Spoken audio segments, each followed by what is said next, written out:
réunir des gens de manière régulière sur la question de l'extrême droite, parce que c'est l'un des sujets qui a été le plus traité dans les années 70-80, puis beaucoup moins dans les années 2000, et on a vu aussi les conséquences que ça avait pu avoir à la fois sur le terrain politique et sur le terrain électoral, quand les organisations politiques, syndicales, associatives traitaient moins le sujet de l'extrême droite et passaient de moins en moins de temps à le travailler et à en faire un objet militant. Donc voilà, c'est une œuvre collective, et même quand c'est difficile, parce que c'est aujourd'hui particulièrement difficile, tenir bon, même quand on n'est pas nombreux, même quand on a le sentiment qu'on est peu écouté, c'est un vrai acte militant. Donc merci de continuer à nous réunir.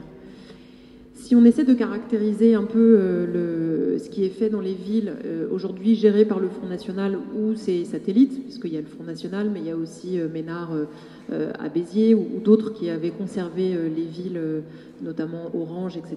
Si on essaie de les caractériser, je décide aujourd'hui de ne prendre que 2 exemples. On peut dire qu'il y a à la fois un vrai travail de leur part d'attaque sur la question des politiques de solidarité, et d'autre part sur la question du socle républicain. Donc si on essaie de revenir un peu sur la question des politiques de solidarité, on l'a vu, et je pense que Marine Tondelier en parlera elle-même quand elle viendra tout à l'heure, mais on a vu que toutes les associations de solidarité, le Secours populaire, la Ligue des droits de l'homme étaient évidemment les malvenus dans les villes gérées par le Front National, que leurs locaux étaient parfois repris, qu'en tout cas leurs subventions étaient la plupart du temps drastiquement réduites.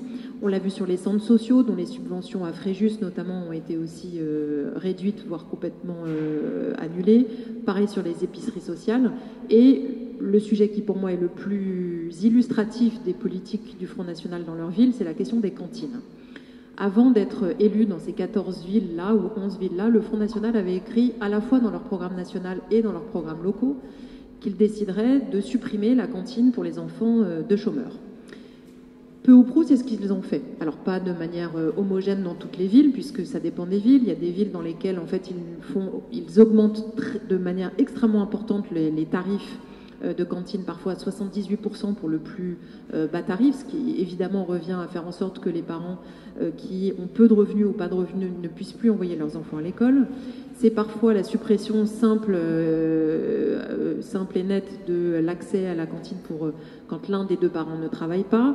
Ça peut être aussi la non-application du quotient familial. Bref, dans l'ensemble des villes, même si la politique n'a pas été mise en place de manière homogène, mais dans l'ensemble des villes, ou presque, il y a eu une politique extrêmement dure et sévère à l'égard des publics les plus fragiles sur la question des cantines. Et à Béziers, ce n'est pas la cantine, mais l'accueil pour les enfants avant l'école à 7h30. De la même manière que sur les politiques de solidarité, il y a un autre axe commun à l'ensemble des villes aujourd'hui gérées par le Front National, axe des politiques publiques, c'est l'attaque à ce qui fonde le socle républicain, à ce qui fonde la solidarité que nous menons dans les collectivités locales.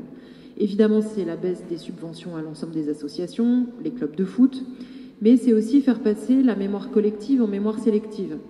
On sait combien, et je sais que voilà, la Maison des Potes avait beaucoup travaillé là-dessus, mais on sait combien l'histoire du 19 mars 62 et de l'Algérie française est un axe majeur de mémoire sélective de la part du Front National. On sait aussi, par exemple, qu'à Hayange, quand le maire décide de repeindre en bleu, blanc, rouge le wagonnet historique qui vient du bassin minier pour montrer à quel point en Moselle il y avait une histoire minière forte, on voit bien là qu'il y a une mémoire sélective très forte. Pourquoi ? Parce que on sait bien que sans les immigrés italiens, sans les immigrés polonais, dans les mines, il y aurait eu beaucoup moins d'ouvriers, et donc que ces terres-là n'auraient pas eu la même histoire ouvrière. Donc le Front National, à la fois sur des dates symboliques comme le 19 mars 62, mais aussi comme des histoires, comme des périodes de l'histoire historique de notre pays, qui est à la fois une vraie histoire de la nation, mais une vraie histoire de la nation avec les étrangers qui sont venus à ce moment-là travailler, on voit bien que le Front National fait une transformation de l'histoire.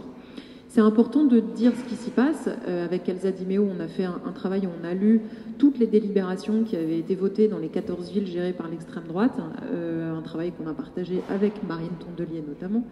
Ce qui est intéressant, c'est pas seulement de dresser le constat, c'est aussi de qualifier les choses. C'est-à-dire que c'est pas seulement dire ce qui est fait dans les villes gérées par le FN, c'est aussi les qualifier, les caractériser. Moi, il y a deux choses pour ne pas être trop longue. La première, c'est que je pense qu'il y a une contradiction majeure entre ce que dit le Front National, les raisons pour lesquelles aujourd'hui il attire beaucoup d'électeurs, ou en tout cas beaucoup sont tentés par le frontisme, et ce qu'il fait. Le Front National, et notamment Marine Le Pen, ne cesse de dire que c'est le parti des oubliés, le parti des sans-voix, et on voit bien que dans les villes qu'il administre, les premiers publics auxquels il s'attaque, ce sont effectivement les publics les plus fragiles.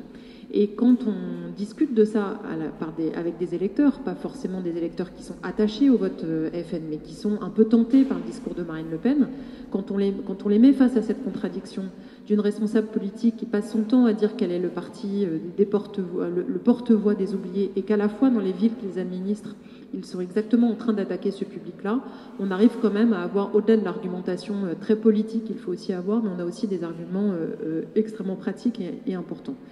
Dernière chose, j'ai effectivement voulu travailler sur les erreurs que la gauche avait commises, et moi la première, parce que je ne me dédouane d'aucune des erreurs que j'évoque dans ce livre-là, et depuis quelques temps en Réunion. Moi j'ai commencé en 1995 à lutter dans les associations antiracistes, contre l'extrême droite, etc.